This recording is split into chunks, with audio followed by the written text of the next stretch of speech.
এরপর আল্লাহ পাক বলছেন ওয়ালিদে ওয়ামা ওয়ালাদ। ও মক্কার জনগণ, সৌদির নেতা নেত্রীরা, ভালো করে শোনো, আমি আদম নবীর কসম খেয়ে বলতেছি। এখানে আদমের নামটা হঠাৎ করে নেওয়ার কারণটা কি বলেন তো? কারণ হলো আদম আলাইহিস সালাম ছিল সমস্ত মানব জাতির একমাত্র পিতা, ঠিক না ভাই? ঠিক। এক একটা এলাকা কি তার আদি পিতা এক একজন নাকি? বলেন হিন্দুদের আদি পিতা কে? আমরা মুসলমান, আমাদেরকে বেশি জ্ঞানী হওয়া লাগবে ভাই। জ্ঞান অর্জন করা ফরজ কি জন্যে? দুনিয়ার সবার উপরে তো মাতব্বরিটা করা লাগবে, জ্ঞানী লোক ছাড়া মাতব্বরি করে পারে? তো মুসলমানদেরকে আল্লাহ জ্ঞান অর্জন করতে বলেছেন যে তোমরা জ্ঞান অর্জন করো, এটা ফরজ। নামাজ পড়া যেমন ফরজ, জ্ঞান অর্জন করাও। জ্ঞানী লোক হলে তার মাতব্বরি সবার উপরে চলে, কথা ঠিক না ভাই? আপনার টাকা আছে 1000 কোটি টাকা, কিন্তু কিচ্ছু বোঝেন না, আপনাকে কেউ দাম দেবে? আর কোনো টাকা নাই, কিন্তু লোকটার মাথা ভরা কি বুদ্ধি। তখন কি কয় মাসে জানে আর মাথার মাল আছে, বলে কিনা জোরে কর? হ্যাঁ।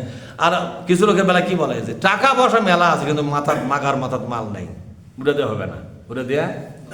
এজন্য জ্ঞানের চাইতে বড় সম্পদ পৃথিবীতে আর আপনাদের কি মনে হয় জ্ঞানের চেয়ে বড় সম্পদ আছে? জ্ঞান আপনাকে সারা জীবন আপনাকে সম্মান আর মর্যাদা টেনে নিয়ে এসে আপনাকে সম্মানী বানাবে, আপনাকে মর্যাদাবান বানাবে। কিন্তু এ সম্পদ আপনাকে মাঝে মধ্যেই গোতা দিয়ে দিবে। এই সম্পদের বেড়া জালে একবার যারা পড়েছে তারা সর্বনাশ হয়ে গেছে। কি হয়ে গেছে? সম্পদ মানুষের মধ্যে লোভ তৈরি করে, আর জ্ঞান মানুষের মধ্যে সম্মান আর মর্যাদা তৈরি করে দেয়। এক এক জিনিসের এক এক কাজ, জ্ঞানের কাজ ভিন্ন, আর সম্পদের একটা ব্যাপার সেটা ভিন্ন। আদম নবীর কসম খাওয়ার কারণটা কি আল্লাহ পাক বুঝাতে চাইলেন? ও দুনিয়াবাসী, সম্মানিত ভাইয়েরা, আদম নবীর কসম খাওয়ার পর আল্লাহ বললেন তোমরা আজকে যে মুহাম্মাদের বিরুদ্ধে লাগছো, এই মুহাম্মদ কি অন্য কেউ নাকি? এটা তোমার বাবারই সন্তান, ঠিক না? তোমাদের যে আদি বাবা তারই সন্তান, তোমরাও তো তারই সন্তান। এক ভাই হয়ে আর এক ভাইয়ের বিরুদ্ধে কেমনে অবৈধ ঘোষণা করো, ঠিক না? ঠিক। আজকে আওয়ামী লীগ যারা করে, বিএনপি যারা করে, জামাত ইসলামী যারা করে, বলেন তো আমরা সবাই কি একই বাবার সন্তান কিনা? যেরকম একই মায়ের সন্তান, একই বাবার সন্তান। এই কথা আল্লাহ বলছেন তোমরা যারা আমার নবীর বিরুদ্ধে লেগেছ, অথবা নবী শূন্য দুনিয়ায় এই কোরআনের পক্ষে যারা আন্দোলন করে, কাজ করে, এদের বিরুদ্ধে যারা লাগে, ষড়যন্ত্র করে, মামলা দেয়, অত্যাচার করে, নির্যাতন করে, আল্লাহ তাদেরকে ডেকে ডেকে বলছেন কার বিরুদ্ধে অত্যাচার করতেছো একটু গভীরভাবে ভেবে দেখো। এরা তোমার বাবার দিক থেকে তোমার ভাই। ভাই হয়ে ভাইকে উৎখাত করতে চাও, ভাই হয়ে ভাইয়ের কণ্ঠকে তুমি স্তব্ধ করতে চাও, ভাই হয়ে ভাইয়ের শরীরে আঘাত করতে চাও, ভাই হয়ে ভাইকে হামলা দিয়া তাকে পর্যুদস্ত করতে চাও। এটা তো আপন ভাইয়ের কাজ হতে পারে না। সে বাপ কি সাধারণ বাপ না একজন পয়গম্বর? বলেন তাহলে আমরা সবাই কি পয়গম্বরের সন্তান না? কথা কয় না বলে? আমরা তো পয়গম্বরের সন্তান, আওলাদে রসুল, আমরা আওলাদে নবী। আমরা মাঝে মধ্যে ভারত থেকে কিছু লোক আসে বলে আমি আওলাদে নবী, বলে কি বলে না জোরে কর? কিন্তু কোরআন শরীফ বলতেছে এই পৃথিবীর সমস্ত মানুষ হলো আওলাদে নবী। আদম আলাইহিস সালাম আমাদের সবার বাবা কিনা? তা আদম নবী যে বাবা হয়, নবী বাবা হলে আমি কি সে নবীর সন্তান না? আদম নবী আমাদের বাবা। আদম নবী কি আমাদের বাবা। হাওয়া হলো আমাদের সকলের মা। হাওয়ার পেট থেকে পৃথিবীর ইহুদি, খ্রিস্টান, বৌদ্ধ, মুসলমান, হিন্দু যত জাতি আছে, সকল জাতির আসল মায়ের নাম কি? মা হাওয়া। সকল জাতির আদি পিতার নাম কি? আদি পিতা হলো আদম, আর আদি মাতা হলো হাওয়া। সেই দিক থেকে আমরা সকলেই আদমের সন্তান। আমরা পরস্পর ভাই ভাই, কথা ঠিক না? ঠিক। ভাই হয়ে আর একটা ভাইকে কেমনে আমরা অসহ্য মনে করি। আর 2 নম্বর আল্লাহ পাক বুঝালেন তোমরা তো নবীর সন্তান, নবীর মতোই তোমাদের কাজ হওয়া উচিত ছিল, ঠিক না? ঠিক। তোমরা আদম নবীর দিকে তাকায় দেখো তিনি কার কাজ করেছেন। তিনি তো আল্লাহর নাজিল করা কিতাবের পক্ষে কাজ করেছেন। আজকে যারা আল্লাহর কোরআনকে বিজয়ী করতে চায়, তারা তো আদম নবীর মতোই তাদের রেখে যাওয়া বাবার দায়িত্ব পালন করে যাচ্ছে, ঠিক না বেটি? তাদের বাবা ছিল আদম নবী।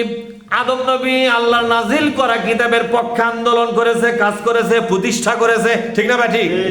আমি কি ভুল বলতেছি নাকি?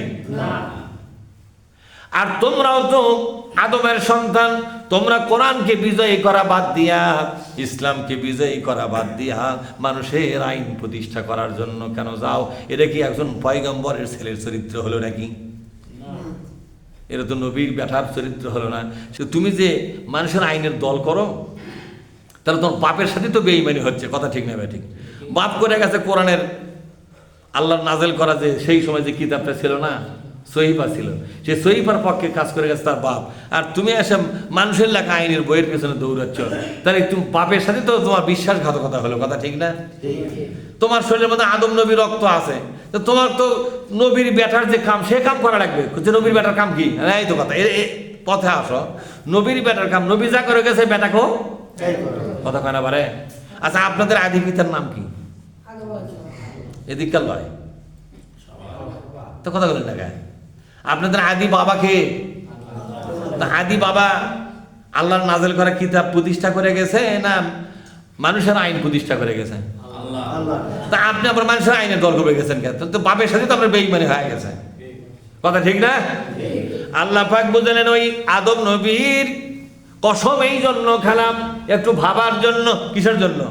একটু ভাবো, চিন্তা করে দেখো, তোমরা যারা বিশ্বনবীকে বাধা দিচ্ছ, এই বিশ্বনবী তো আদম নবীর মতোই দায়িত্ব পালন করতেছে, ঠিক না? বেরিক ধরে কন। আর তোমরা তাকে বাধা দিয়া বাবার সাথেই বেঈমানি হয়ে গেল। এটা তো একজন পয়গম্বরের সন্তানের কাজ হতে পারে না। লাকাদ খলাকনাল ইনসানা ফি কাবাদ, আমি তো মানুষকে সৃষ্টি করেছি কঠোর পরিশ্রমী করে। কি করে জোরে কন? কঠোর পরিশ্রম। অলসতা করতে পারবে না। অলসতা মানুষের সৃষ্টিগত ব্যাপার স্যাপারের বিরোধী। আল্লাহ পাক পৃথিবীতে দুইটা নিয়ম দিয়েছেন। একটা নিয়ম হলো অলসতা করবেন শাস্তি পাবেন, আর কঠোর পরিশ্রম করবেন কিছু উপকার আপনি পাবেন। এই নিয়মটা দুনিয়াবাসীর জন্য আল্লাহ পাশ করে দিয়েছে। অলসতা করবেন তার একটা পানিশমেন্ট আছে, আছে না? জোরে কন। আর যদি কঠোর পরিশ্রম করেন তার একটা পুরস্কার আছে। পুরস্কার এবং তিরস্কার কয়টা জিনিস? অলসতার জন্য তিরস্কার, আর কঠোর পরিশ্রমের জন্য হবে পুরস্কার। যারা অলস জীবন যাপন করে তারা তার সৃষ্টিগত জীবের সাথে, সৃষ্টিগত প্রকৃতির সাথে তারা বিরোধিতা করতেছে। কোরআন শরীফ বলতেছে, তোমরা বসে বসে আড্ডাগুলি মারতে পারো না। প্রতিটি মুহূর্ত আল্লাহ পাক তোমাকে পরিশ্রমী করে তৈরি করেছেন। এই পরিশ্রমের যোগ্যতা দিয়েই তৈরি করেছেন। আড্ডাগুলি মেরে মানুষের ইনকাম করা টাকা রাহাজানি করে, চিটারি বাটপারি করে, টেন্ডারবাজি করে, চাঁদাবাজি করে খেও না। তোমার জীবন চালাবার জন্য আল্লাহ পরিশ্রম করার জন্য নির্দেশ দিয়েছে। দেখছেন কি কথা? তুমি পরিশ্রম করে চলো। আর আল্লাহ পাক আরেকটা কথা বললেন, নবীজি আপনাকে যে কোরআন আমি দিয়েছি বিনা পরিশ্রমে এটা সম্প্রসারণ হবে না। ঘরত বস থেকে কোরআন সম্প্রসারণ হবে না, কোরআন প্রতিষ্ঠাও হবে না। কোরআন নিয়ে ময়দানে দৌড়াতে হবে। যত বেশি দৌড়াবা কোরআন তত বেশি এলাকায় সম্প্রসারিত হবে। হবে কেনা জোরে কন? এই জন্য কোরআন যখন নাজিল হলো, বিশ্বনবী ঘরের মধ্যে ঢুকে গেলেন, কম্বল জড়ায়া শুয়ে পড়ে গেলেন।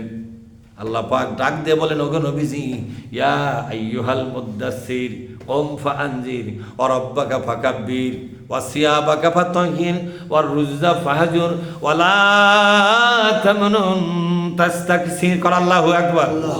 ওগো নবীজি, কোরআন তোমাকে দিলাম।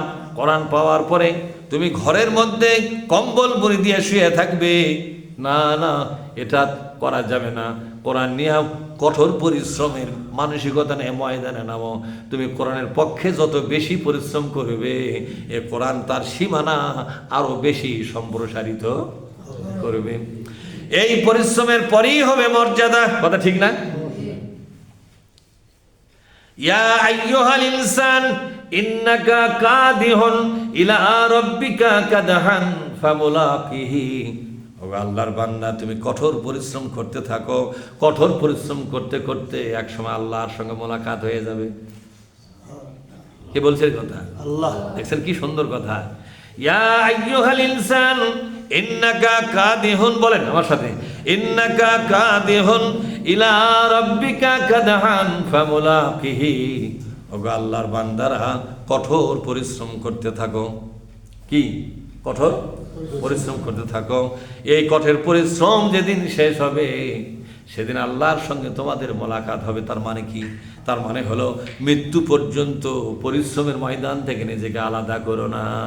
মরার আগ পর্যন্ত খাটো, খাটনি বন্ধ করো না। ওই বেটার আশায় বসে থাকার দরকার নাই, বেটির আশায় বসে থাকার দরকার নাই। গ্রামের লোক ইনকাম করতেছে, বসে খাবেন, না না না, তা হবে না। বরং আল্লাহ কি বললেন? তোমাকে আমি সৃষ্টি করেছি পরিশ্রম নির্ভর করে। কি নির্ভর করে? পরিশ্রম নির্ভর করে। মৃত্যু পর্যন্ত আল্লাহর সঙ্গে দেখা হচ্ছে তার আগ পর্যন্ত তোমাকে কঠোর পরিশ্রম করতে হবে। ঠিক না বাড়ি ধরে কোন? এই পরিশ্রম তোমাকে সম্মানের মর্যাদা নিয়ে দাঁড়িয়ে থাকতে সাহায্য করবে। পরিশ্রম ছেড়ে দিবে তো মরে যাবে, পরিশ্রম ছেড়ে দিবে তো মরবে, পরিশ্রম ছেড়ে দিবে তো লাঞ্ছিত হবে, পরিশ্রম ছেড়ে দিবে তো সুযোগ সুবিধা বন্ধ হবে, পরিশ্রম ছেড়ে দিবে তো মানুষ তোমাকে তাচ্ছিল্য করবে, অবহেলা করবে, মানুষ তোমাকে দেখে ভয় পেয়ে সরে যাবে। লোকটা কিছুই করে না, মনে হয় আমার কাছে কিছু সাহায্য নেওয়ার জন্য আসতেছে, ভাববে কিনা জোরে কর। তার মানে যেদিন থেকে পরিশ্রম ছেড়ে দিলে সেদিন থেকেই তুমি দুনিয়ার মানুষের কাছে বোঝা হয়ে গেলে। কি হয়ে গেলে জোরে কর? দেখবেন সেই বাপক বেটারা খুব ভালোবাসে, যে বাপ সকাল থেকে সন্ধ্যে পর্যন্ত খালি খাটে আর খাটে। কথা ঠিক না? বলছে আমার বাপ একটা জিনিস বাড়ে, আমার বাপ একটা জিনিস বাড়ে। বলে কি কাঙ্কা জিনিস? বলি এখনো 2 কিষানের কাম করে। এই জন্য আমার বাপক মাথার থুচি ঘুরতে চায়। আর একজন করছে আমার বাপ কি যে হলো, সকাল থেকে সন্ধ্যে পর্যন্ত খালি শুয়েই থাকে আর ঘুরে বেড়ায়, কিচ্ছু করে না। তা তোর বাবা কুড়ি থুচি করছে, হে করিবেন থুচি, মানে ওই পায়ের তোলার থোছে। বোঝেননি কথাটা? তার মানে যদি আপনি মানুষের মাথা ধরতে চান তাহলে আপনাকে কঠোর পরিশ্রম করতে হবে, যাতে বেটা বেটি গ্রামের লোক মনে করে লোকটা 1000 টাকার কাম করে 200 টাকা খায়, তাও 800 টাকা দিয়ে যাচ্ছে। ঠিক না বেটি জোরে কন? যে বেটা যে বেটি যে লাতি যে লাতনি মনে করে। আমার দাদা এবং নানা এত বেশি সংসারে পরিশ্রম করে, আমাদের সংসারে খুব বেশি খালি 100 টাকার জিনিস খায় সারাদিনে। পয়সা 100 বা 200 টাকার জিনিস খায়, গোস্ত মাছ সহ, ওষুধপাতি সহ, কিন্তু সারাদিন যেভাবে খাটে তাহলে 700-800 টাকার কাম করে কিনা জোরে কন? ওই দাদা ওই নানার সম্মান মর্যাদা কমবে না বাড়বে? আর যায় হেলে যদি অলসের মতো খালি গরু পারে বিজনেস, তখন এক সময় নাতি পর্যন্ত বলবে এ জঞ্জাল যাবে কখন? ঠিক না বাড়ি জোরে কন? এ জঞ্জাল মরে কখন? এই মরণ আমাদের বিপদ সারে না। গরিবের উঠাই কয় দাও কিছু খাবার দাও, তাহলে খাবারটা আসে ঘর থেকে, বুড়ে কি চিন্তা করে? এরা ভাববে কিনা জোরে কর?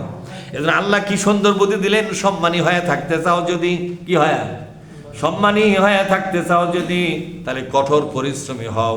কারণ তোমার মধ্যে পরিশ্রমের মানসিকতা দিয়া, পরিশ্রমের যোগ্যতা দিয়া আমি আল্লাহ তাআলা তোমাদেরকে সৃষ্টি করেছি।